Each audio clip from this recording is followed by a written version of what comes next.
আসসালামু আলাইকুম প্রিয় বন্ধুরা, আশা করি আপনারা সবাই আল্লাহর অশেষ রহমতে ভালো আছেন। আজকে আমি আপনাদের সামনে তুলে ধরব একটি চমৎকার হৃদয়স্পর্শী ইসলামিক শিক্ষণীয় গল্প, সত্য কথা বলার ফল। এমন একটি গল্প যেখান থেকে আপনি শিখতে পারবেন সত্য কথা বললে যত বিপদই আসুক না কেন, জয় কিন্তু সত্যেরই হয়। এক দেশে ছিলেন এক ন্যায়পরায়ণ বাদশাহ। বহু বছর পর আল্লাহ তার ঘরে দান করলেন একটি পুত্র সন্তান। রাজা ছিলেন অতি আনন্দিত। সারা রাজ্যে খুশির বার্তা ছড়িয়ে পড়ল। ঢাক ঢোল, বাদ্যবাজনা, আতশবাজি, মিষ্টি বিতরণ, রাজপ্রাসাদ থেকে শুরু করে সাধারণ মানুষের ঘরেও যেন আনন্দের ঢেউ বইতে লাগল।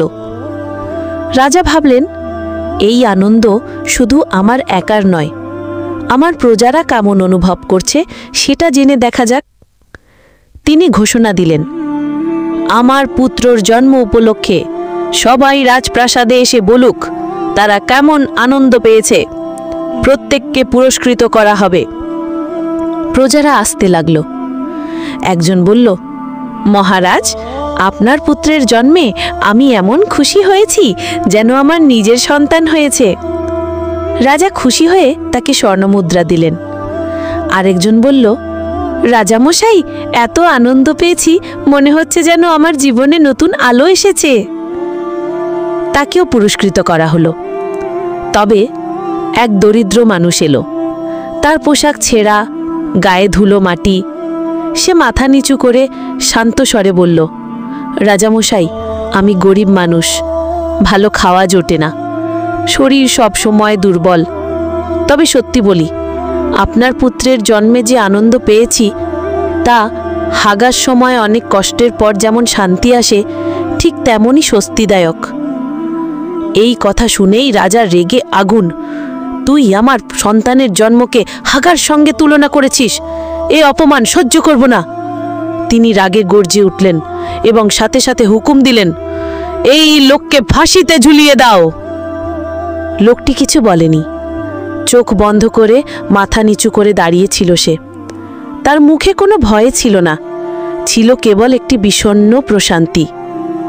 এরপর তার স্ত্রী স্বামীর মৃত্যুর খবর পেয়ে কান্নায় ভেঙে পড়লেন। তবে তিনি জানতেন তার স্বামী মিথ্যে বলেনি। সে যা বলেছিল তা ছিল সরল সত্য, শুধু ভাষাটা ছিল সাধারণ মানুষের মতো। তিনি ভাবলেন, একদিন বাদশা বুঝবে, আমি তাকে সেটা অনুভব করাবো। দাওয়াতের পরিকল্পনা।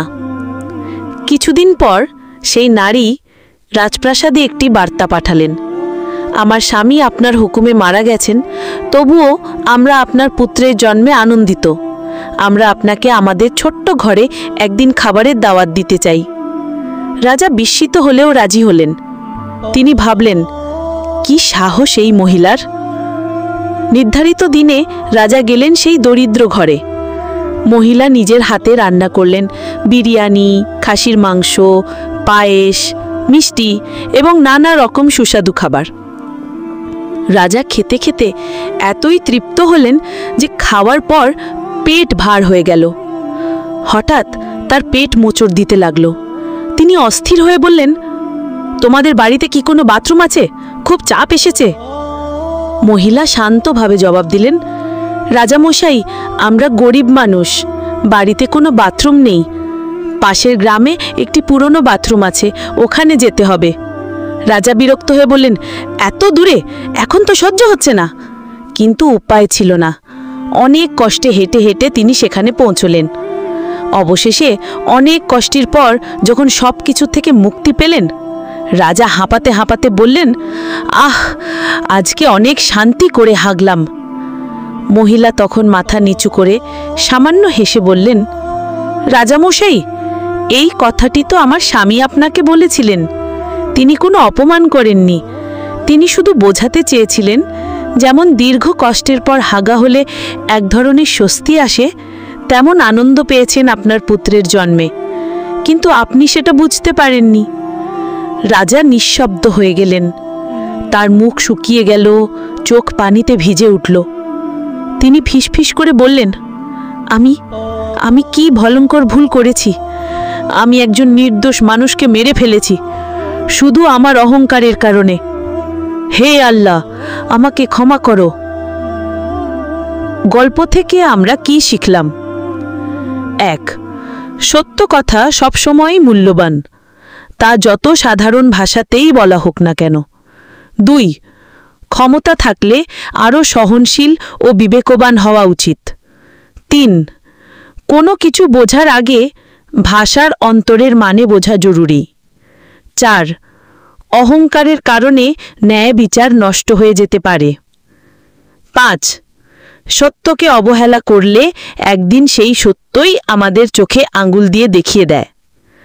বন্ধুরা, যদি আপনাদের ভালো লেগে থাকে, এমন ইসলামিক শিক্ষণীয় গল্প পেতে চান, তাহলে চ্যানেলটি সাবস্ক্রাইব করে রাখুন।